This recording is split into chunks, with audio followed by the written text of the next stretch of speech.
आता सांगितलं कांदळवन आहे का, पण प्रत्येक वेळा विरोधकांनी गोर गरिबाचं हॉस्पिटल होऊ नये हा मंदाताईचा प्रोजेक्ट नाही आहे.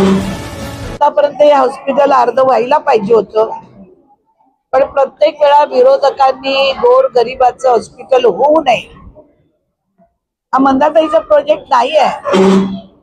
तुम्ही कोणी काम केलं नाही ते मी केलंय आणि ते काम होऊ नये म्हणून मागे सांगितलं डीपी प्लॅन मध्ये नाही. आता डीपी प्लॅन मध्ये सुद्धा नगर विकास खात्याकडनं आपण आणलं, डीपी प्लॅन पण झाला, सगळं झालं. आता सांगितलं कांदळवन आहे का, पण मला वाटतं आम्ही चेन्नईची सगळ्यात मोठी संस्था, त्यांनी सर्वे करून सर्वे दिलेला आहे. पालिकेने सिडकोला पैसे भरले आहेत, ते जर पैसे भरलेले असे मोफत जाऊ शकतील का? अधिकाऱ्यांच्या नोकऱ्यांवर पण टाच येईल ना.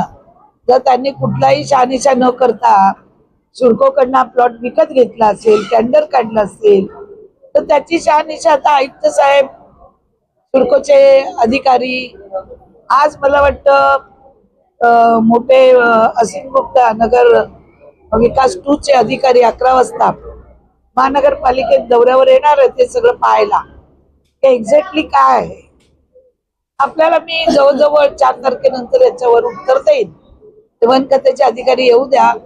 आज वन खात्यावरती अनेक इमारती उभ्या आहेत, वन खात्यावरती अनेक लोकप्रतिनिधींच्या चाळी आणि बिल्डिंगी उभ्या आहेत, अनेक दुकानं उभी आहेत, अनेक मंदिरं उभी आहेत. खूप काही वन जागेवर आहे, MIDCच्या जागेवर आहे, सिडकोच्या जागेवर आहे, पालिकेच्या जागेवर आहे. ते कोणाला दिसत नाही का? हॉस्पिटल एक गोरगरिबांचा प्रकल्प आहे. आपल्याला माहिती आहे, MGM असेल, DY असेल, तेरणा असेल, कुठलीही हॉस्पिटल असतील, पहिला ₹1,00,000 भरावे लागतात, तेव्हा पेशंटला ऍडमिट केलं जातं. हा गरिबांचा प्रकल्प आहे, हा जनतेचा प्रकल्प आहे, तो होणं गरजेचं आहे. पुढे मला उद्या परवा काय बोलायचंय ते मी नक्कीच आपल्या माध्यमातून महाराष्ट्राला संदेश देईन.